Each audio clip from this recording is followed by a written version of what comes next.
అందరికీ నమస్కారం. ఈరోజు కథ హిట్లర్ ఎపిసోడ్ 68 అనసూయ కోపం.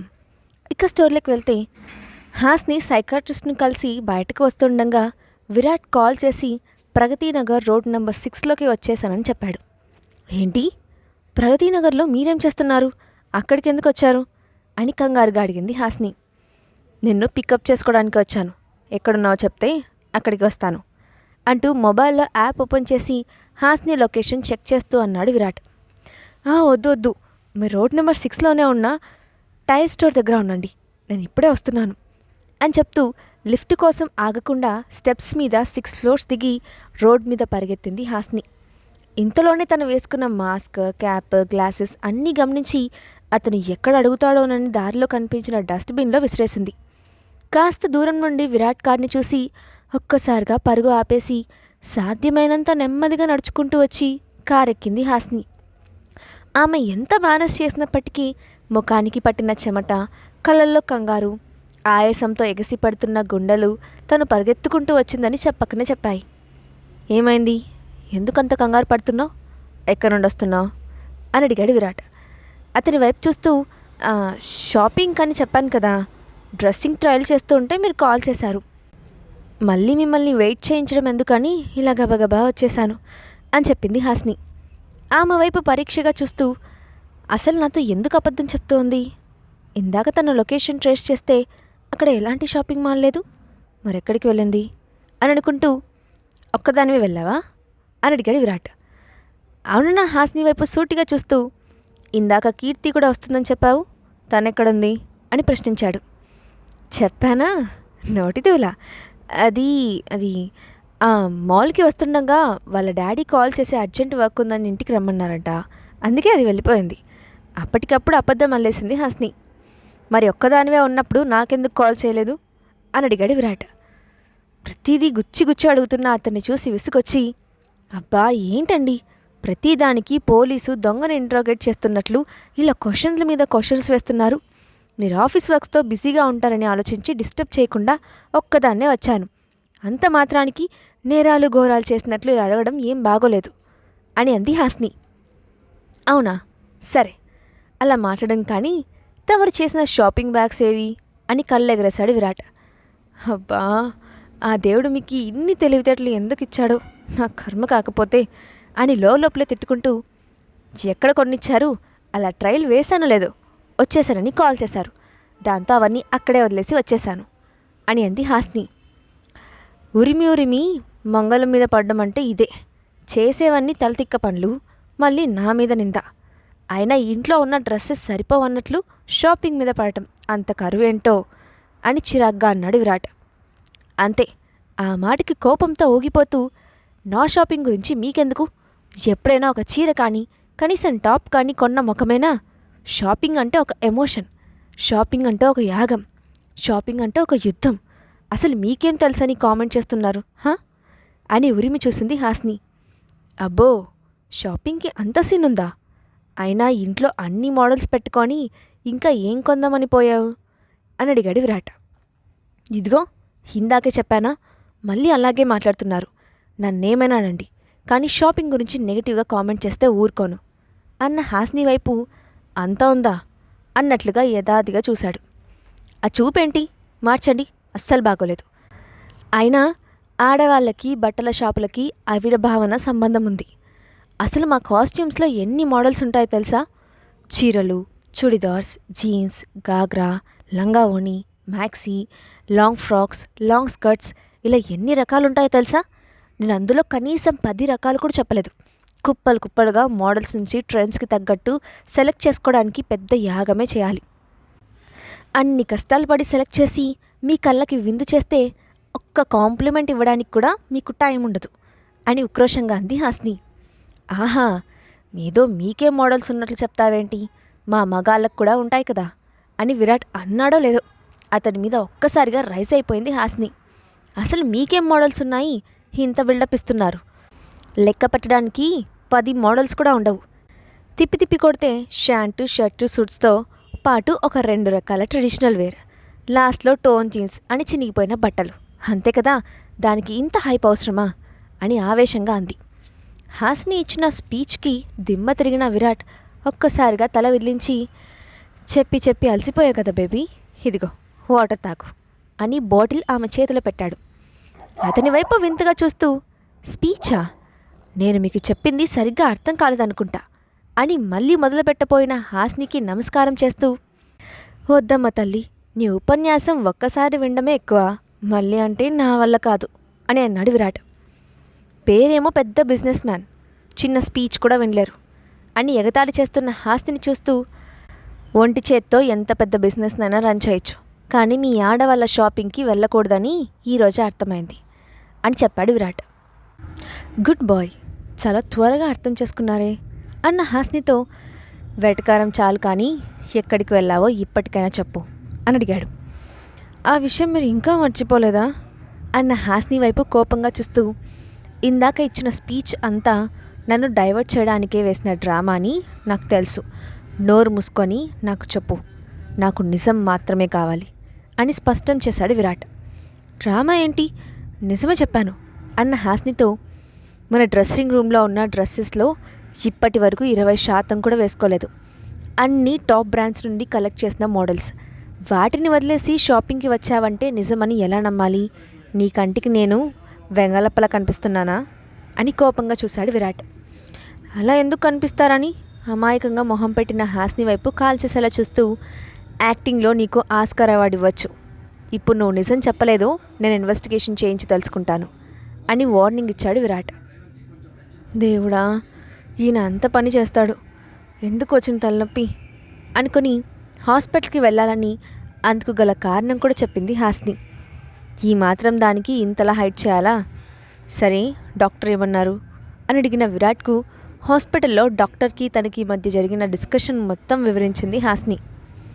ఇట్స్ ఓకే, ఇది చాలా చిన్న విషయం, దానికే ఇంత దిగులు పడాలా?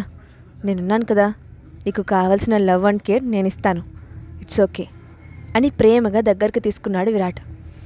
అతను చెప్పింది ఎలాంటి ప్రేమ తెలిసినప్పటికీ ఆ క్షణం అతని కౌగిల్లో భద్రంగా ఫీల్ అవుతూ కళ్ళు మూసుకుంది హాసిని. కాసేపటికి కార్ రెస్టారెంట్ దగ్గర ఆగడంతో, ఇక్కడికి ఎందుకు వచ్చాం అని అడుగుతున్న ఆమెకు ఎలాంటి సమాధానం చెప్పకుండా ప్రైవేట్ క్యాబిన్లోకి తీసుకెళ్లి ఆర్డర్ ఇచ్చాడు విరాట్. కాసేపటి తర్వాత వెయిటర్ అన్నిటినీ సర్వ్ చేసి వెళ్ళగానే హాసినిని ఒళ్ళో కూర్చోపెట్టుకొని ఆమె వద్దంటున్నా వినకుండా కొసిరి కొసిరి తినిపించాడు. చివరికి ఒక లాంగ్ కిస్తో డిన్నర్ని ముగించాడు. ఎప్పటికప్పుడు తన మనసులో మెదిలే అనుమానాలను తన చేతులతో పటాపంచలు చేస్తూ మరింత కేర్ చూపిస్తున్న విరాట్ వైపు ఆదరణగా చూసింది హాసిని. ఆమె చూపును గమనించి, ఏంటి బేబీ అలా చూస్తున్నావు, ఫ్లాట్ అయిపోయావా, కమిట్ అయిపోదామా అని కన్ను కొట్టాడు విరాట్. అతని చర్యకు సిగ్గుపడుతూనే 3 నెలల సమయం ఉందని, అప్పటి వరకు అలాంటివి కుదరవని చెప్పిన హాసినితో, అనవసరంగా ఇచ్చానని, ఆ రోజే ఏదో ఒకటి చేసి ఉంటే బాధ తప్పేదని అన్నాడు విరాట్. ఎర్రబడ్డ అతని ముఖాన్ని చూసి, మీరు ఉడుక్కుంటుంటే ఎంత ముద్దుగా ఉన్నారో అని నవ్వింది హాసిని. అయితే అదంతా క్యాబిన్ బయట నుండి చూసిన నిత్య లోపలే కోపంతో రగిలిపోయింది. తన స్థానంలో హాసిని ఉన్నందుకు పట్టరాని కోపం వచ్చింది.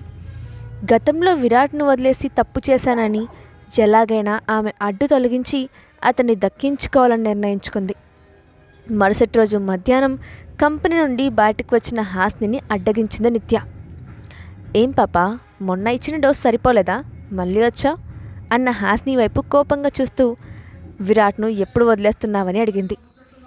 నువ్వు అడుగుతున్నావా అడుక్కుంటున్నావా అన్న హాసినితో, అడుగుతున్నాను, నీకేం కావాలో చెప్పు, విరాట్ను వదిలేయడానికి ఏం చేయమంటే అది చేస్తాను అంది నిత్య. ఆహా, నేనేం చెప్తే అది చేస్తావా, పక్కా బాగా ఆలోచించుకొని చెప్పు, మళ్ళీ ఇలా ఎందుకు చేశానని ఏడిస్తే అస్సలు ఊరుకోను అని ఖచ్చితంగా చెప్పింది హాసిని. ఆమె వెళ్ళిపోతే చాలు విరాట్ తన దగ్గరకు వస్తాడని వెర్రి కలలు కంటున్న నిత్య ముందు వెనక ఆలోచించకుండా ఏమడిగినా చేస్తానని హామీ ఇచ్చేసింది. అయితే బావిలో దూకి చచ్చిపో, పీడ పోతుంది అన్న హాసినితో, నీకెంత ధైర్యం ఉంటే అలా చెప్తావు, నా గురించి ఏమనుకుంటున్నావు అని రెచ్చిపోయింది నిత్య. ఆమె మాటలకు ఒళ్ళు మండిన హాసిని ఆమె గూబ పగలగొట్టి, ఎక్కువ చేస్తే 4 కోస్తా, ఆలోచించుకొని చెప్పమంటే ఎక్స్ట్రాలు చేసింది నువ్వా నేనా, నోరు ముయ్యకపోతే వంగపెట్టి గుద్దుతా, దెబ్బకి చచ్చూరుకుంటావు అని వార్నింగ్ ఇచ్చింది. నన్ను కొడతావా? మీ ఇద్దరిని ఎలాగైనా విడదీస్తాను, చూస్తూ ఉండు అని అక్కడి నుండి నేరుగా కావ్య దగ్గరికి వెళ్ళింది నిత్య. పాలిపోయిన ముఖంతో ఉన్న కావ్యను చూసి, ఏమైంది, అలా ఉన్నావేంటి, హెల్త్ బాగోలేదా అని అడిగిన నిత్యతో, ఇది నాకు ఎప్పుడూ ఉండేదేలే కానీ నీ ఫేస్ ఏంటి అంత సీరియస్గా ఉంది అని ఆరా తీసింది కావ్య. ఆమెకు ముందు రోజు రెస్టారెంట్లో చూసిన విషయం, అలాగే ఆ రోజు మధ్యాహ్నం హాస్నితో జరిగిన డిస్కషన్ చెప్పి, అది విరాట్తో అంత క్లోజ్గా ఉంటే చూడలేకపోతున్నాను. రోజు రోజుకి దాని మీద కోపం పెరిగిపోతూ ఉంది, చంపేయాలనిపిస్తోంది అని పిడికిలు బిగించింది నిత్య. నువ్వు అనవసరంగా ఆవేశపడుతున్నావు. వాళ్ళిద్దరూ వైఫ్ అండ్ హస్బెండ్స్, అలా కాక ఇంకెలా ఉంటారు అని రెచ్చగొట్టి మాట్లాడింది కావ్య. అది నిజమే, ఆయన తట్టుకోవడం తన వల్ల కావట్లేదని వెళ్ళిపోయానని నిందిస్తున్నారు. కానీ తిరిగి వచ్చిన తర్వాత దగ్గరయ్యేందుకు ఒక్క అవకాశం కూడా ఇవ్వలేదని, హాస్ని కోసం తనను బాధ పెట్టడం ఎంతవరకు న్యాయమని అడిగింది నిత్య. ఆమె దృష్టిలో హాస్ని తనకు డూప్ మాత్రమే, తనకి ఎలాంటి విలువ లేదు. విరాట్ తన కోసమే ఆమెను పెళ్లి చేసుకున్నాడని భ్రమపడుతోంది. ఇంతలో ఆమె మందులు వేసుకునే సమయం అయిందని మంగ వచ్చి గుర్తు చేయడంతో లోపలికి వెళ్ళింది కావ్య. అలా వెళ్ళిన ఆమెకు ఎంతసేపటికి తిరిగి రాకపోవడంతో లోపలికి వెళ్ళడానికి మెయిన్ డోర్ దగ్గరికి వెళ్ళిన నిత్య అక్కడ సర్వెంట్స్ మాట్లాడుకుంటున్న మాటలు విని ఆగిపోయింది. అవునే, ఇంత సడన్గా కావ్య మేడం హెల్త్ ఎందుకు పాడైంది అని అడిగిన సర్వెంట్తో, నీకు తెలియదా, విరాట్ సార్కి కొన్ని రోజుల క్రితం బుల్లెట్ తగిలింది. ఆ విషయం తెలిసి కంగారు పడి ఒంటి మీదకు తెచ్చుకున్నారు అని చెప్పింది మరొక సర్వెంట్. అయ్యో, ఇప్పుడు ఎలా ఉంది, విరాట్ సార్ అంత అజాగ్రత్తగా ఎలా ఉన్నారు అని అడిగిన సర్వెంట్కు, ఆయన భార్యను కాపాడడానికి ఇంత రిస్క్ చేశారు అని చెప్పింది. ఆ మాటలు వినడంతోనే కావ్య కోసం వెయిట్ చేయకుండా అక్కడి నుండి వేగంగా వెళ్ళిపోయింది నిత్య. ఆమె వెళ్ళడం గమనించిన మంగ వేగంగా కావ్య దగ్గరకు వచ్చి నిత్య వెళ్ళిపోయిన విషయం చెప్పింది. మంచిదేగా, మన చేతికి మట్టి అంటకుండా కావాల్సిన పని జరుగుతోంది అని రిలాక్స్డ్గా వెనక్కి వాలి కొన్ని రోజుల క్రితం పొరపాటుగా రాజేంద్రవర్మ, వసుమతి మాట్లాడుకుంటున్న మాటలు విన్న విషయం గుర్తు చేసుకుంది కావ్య. ఆ విషయం విన్న వెంటనే కాస్త కంగారు పడినప్పటికీ దొరికిన అవకాశం ఉపయోగించుకొని నిత్య ద్వారా అనసూయకు విషయం చేరవేస్తే ఆమె ఆవేశంలో హాస్నితో గొడవ పెట్టుకొని ప్యాలెస్ నుండి వెళ్ళగొడుతుందని ప్లాన్ చేసింది. ఈ నిత్య ఏం చేసినా నాకు అనవసరం, నా టార్గెట్ కేవలం హాస్ని మాత్రమే. దానికోసం ఎంత దూరమైనా వెళ్తాను. అది కేవలం నాకు ఒక షీల్డ్ మాత్రమే. దానితో అవసరం తీరిపోయాక లెఫ్ట్ లెగ్తో తంతాను అని కోపంగా అనుకుంది. ఇదిలా ఉండగా కావ్య దగ్గర నుండి నేరుగా అనసూయ దగ్గరికి వెళ్ళిన నిత్య తను తెలుసుకున్న విషయం మొత్తం ఆమె చెవిలో ఊదేసింది. అంతా విన్న అనసూయ నీరుగారిపోయింది. ఇప్పుడు కొడుకు ఎలా ఉన్నాడో అని కంగారు పడింది. ఇంత పెద్ద విషయం తన దగ్గర దాచినందుకు కోపం వచ్చింది. ఆమెను శాంతపరుస్తూ విరాట్ బాగానే ఉన్నాడని, ఇదంతా హాస్ని వల్లే జరిగిందని ఉన్నవి లేనివి కల్పించి చెప్పింది నిత్య.